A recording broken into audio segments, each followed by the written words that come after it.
Miramar. I'm Tamara G., your host, and welcome to the show. It is Wednesday, January 23rd. Let's take a look at what's happening in news headlines.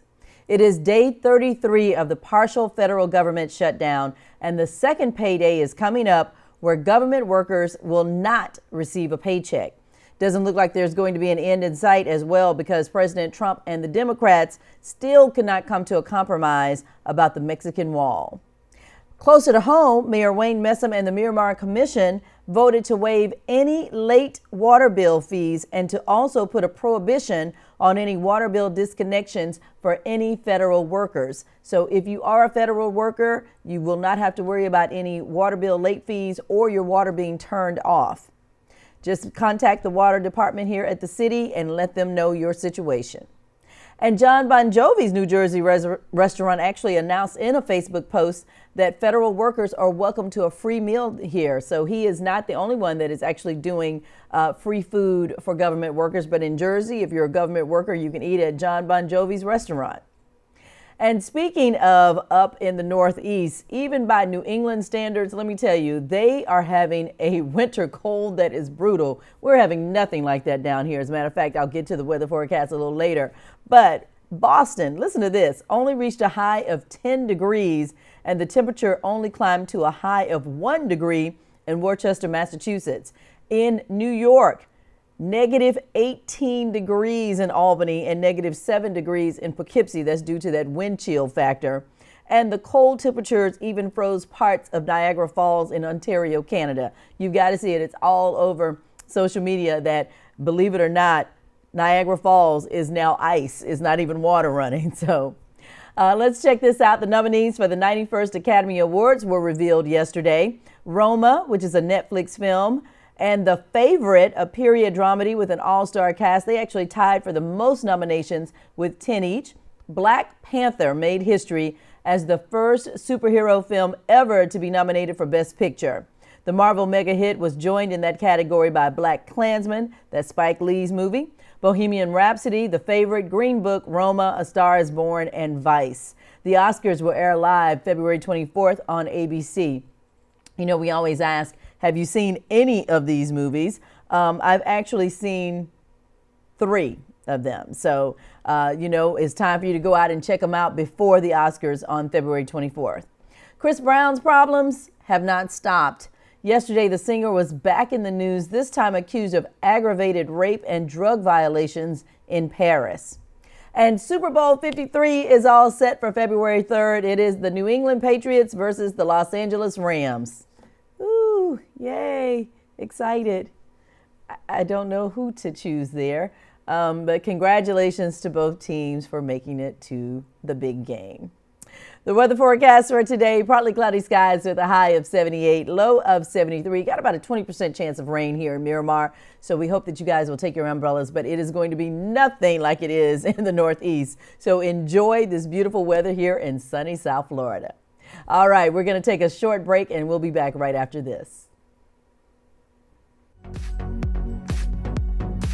Welcome back to Good Morning Miramar. I'm Tamara G., and with me is Bob Knotts. He is the president and founder of the Humanity Project.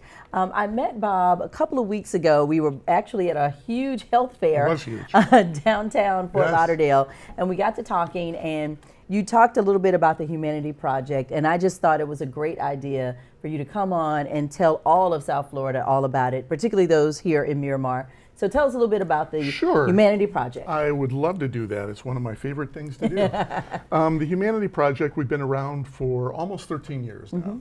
And we're a 501c3, which means we have our IRS tax exemption. Good thing to know for potential donors. Yeah, absolutely. And basically what our organization does is we have programs that all are based on the idea of respect for everyone, the value of diversity, and the importance of self-worth. So all of our programs, we have a nationally known anti-bullying program called Anti-Bullying Through the Arts. And that was our signature program for a long time. And then from there, we have created a program that deals with respect on the roads, because State Farm is one of our major sponsors. So we love them, and we have created a program for teens and parents because parents are instrumental in teaching their teens. They're the role models that teens tend to From the imitate. very beginning at home. Exactly. If mom and dad are on the phone driving, kid's probably going to do it too. Well, you have your work cut out for you Yeah, because we with do. those tenants. Yeah, we both drove over here. We know, right? Exactly. Yeah. But just overall, because of what your three main objectives are, and with it being South Florida, you would think it would be easy, but not so much. Not so much. No. Yeah, South Florida is not an area that I think of as the most respectful area on earth. Particularly, and I'll give a plug to my Midwestern roots because I came from Detroit originally. And just Aretha Franklin's funeral, and we all love her there. But, folks in the Midwest tend to be a little friendlier and more open, and down here it tends to be a little bit more segmented, and it always feels sort of, people stay to themselves kind of. And so anyway, but yes, our work is cut out for us, so that's a good thing. And then we have a third program that we're very proud of, and here in Miramar, the organization Memorial Healthcare is very big, and they do the tour to Broward at Miramar Park, and all of these. They help out the city on many of them. Yes, exactly. So Memorial Healthcare, and specifically Joe DiMaggio Children's Hospital, is one of our major sponsors as well, and we began through them a program called Humanity Club, where we go in and we train all girl student leaders, and we do that to promote gender equality. Okay. And we pick, working with the school, girls who are identified as student leaders, the girls that everyone kind of looks up to. Then we go and work with them for weeks on those core values, and particularly focusing on respect. What does respect mean? We began it as a middle school program rather, and it's now also expanded to have been incorporated into elementary schools. So it's very effective. And then we work with these girls on these values, again, particularly respect, and then they help us create a program that's original that they bring to the entire student body, and then try to spread this concept of respect for all. That's where this bracelet comes from, Respect Rocks. It's very nice. Along with the humanityproject.com. And so, yeah, they are helpful in peer-to-peer sort of learning, spreading the word to the entire student body, and teaching why respect is such an important value and how you can live it in a school environment. Well, I know respect, anti-bullying, obviously some of the things that you all are working on, particularly here in South Florida and even nationwide, but I guess I didn't, and I have been out of school for a while. Hey, yeah, well, hey, I've been out a little longer than you. Yeah, I've been out a while. I did not realize that bullying is so pervasive. Like, I just did not understand that. I don't get it. Well, you're not alone, Tamara. A lot of folks are surprised that it's still such a problem, and in fact, it's worse. When we got into this, we being the Humanity Project, early on in our existence, because I had been bullied as a child, and so I understood what it was, and the scars it left on me that I can feel to this day. I've been out of school a long time, as we said, and but those memories come back and haunt me sometimes, and so I know how significant the issue is, and unfortunately, it's gotten worse in the age of the internet because of cyberbullying. At least when I went home, I could get away from it. I could leave the kids outside the door and go to your house. Yeah, and my parents were a safe ground. It's not true anymore. You can't get away from it. A lot of times it's worse when you're home. And so that's one thing. And then the political environment that we're in today, unfortunately, has greatly increased bullying. The Southern Poverty Law Center has been tracking incidents of bullying since 2016 and since the election, and they have found that it's increased significantly, including among LGBTQ students. And again, that's an area of significant interest for us. We're not specifically and solely an LGBTQ organization, of course, but again, one of our major sponsors, our fund, is a community foundation based here in Broward.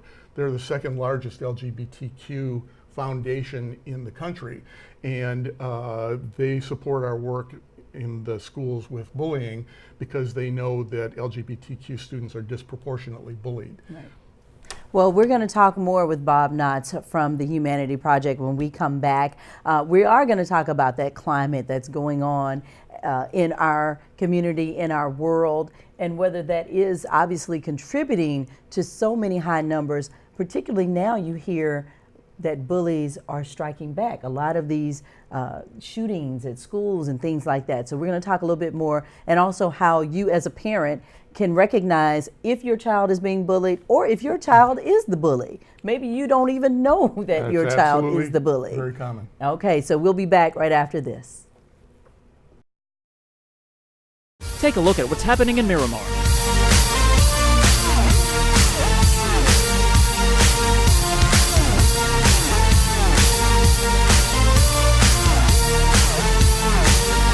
Visit MiramarFL.gov. Welcome back to Good Morning Miramar. I'm Tamara G with Bob Knotts here from the Humanity Project. It's located in Dania Beach, but of course they are South Florida wide. They can help with anything that you may need, particularly when it comes to the anti-bullying program they have. I love your motto, helping kids to help kids.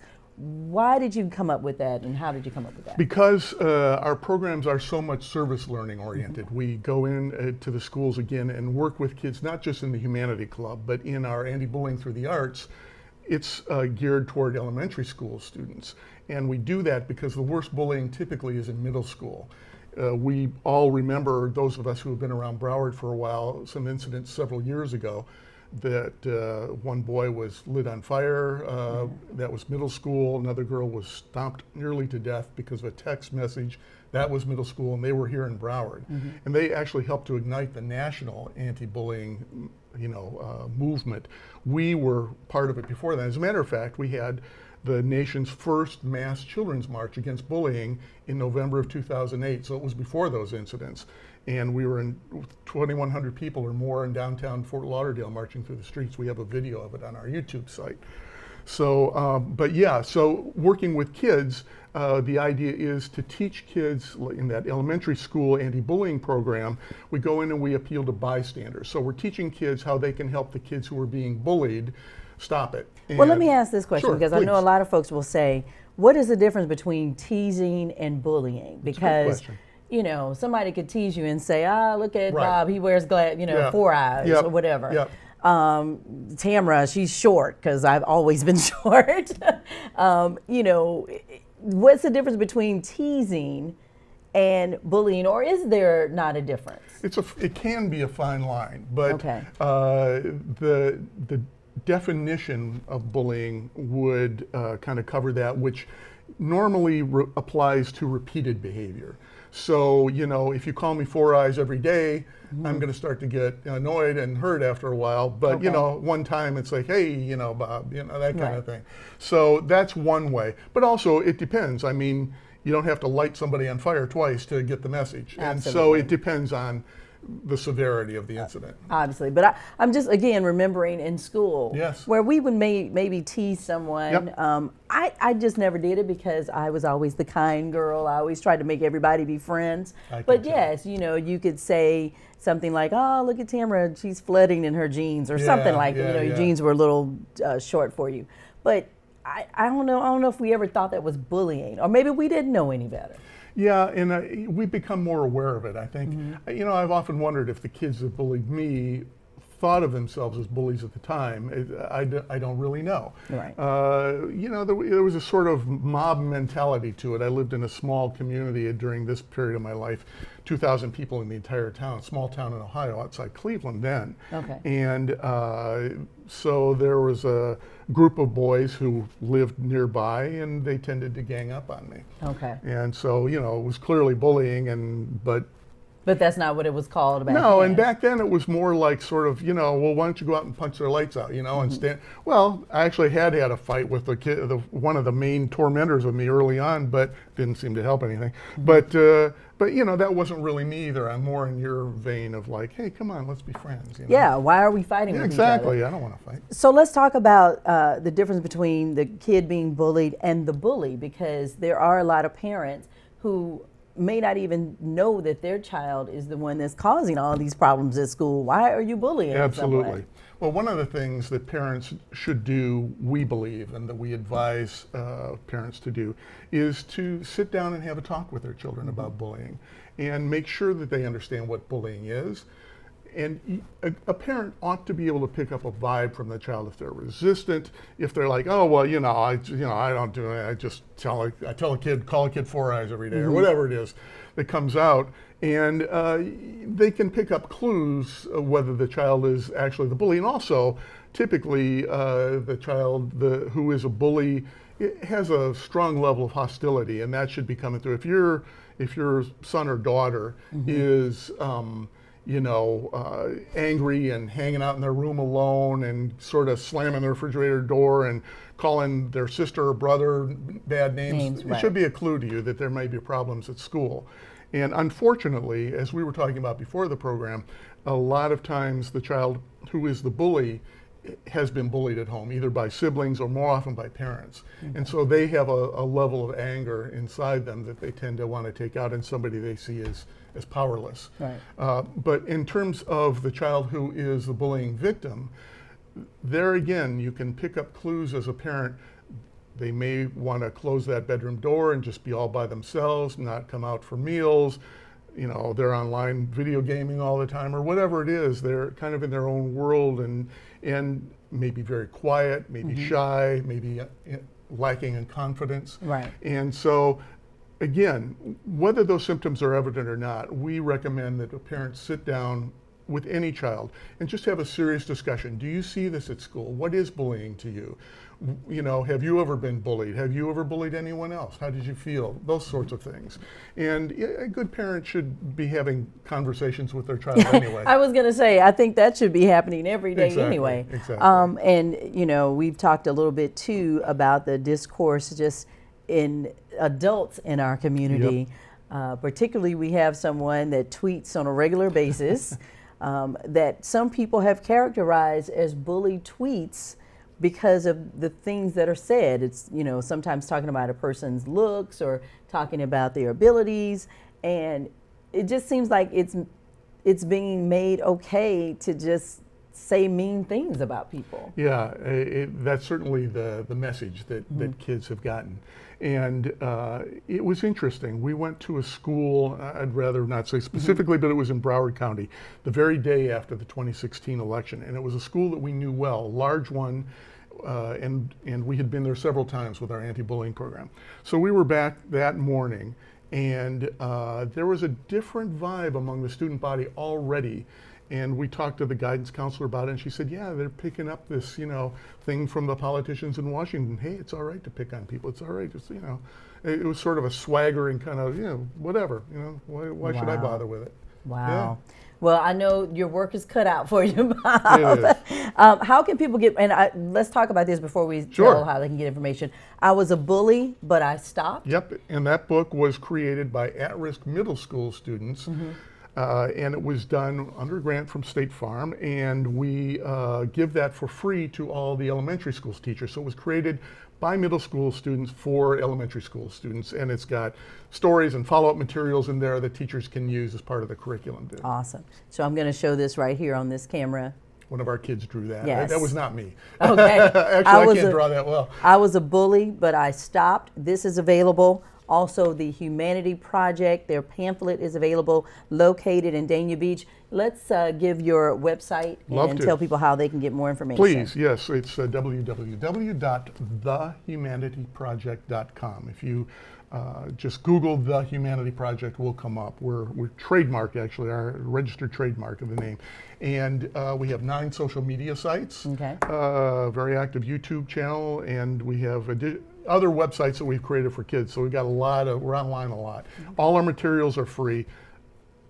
We're unusual in this sense. 100% of our proceeds go to our programs.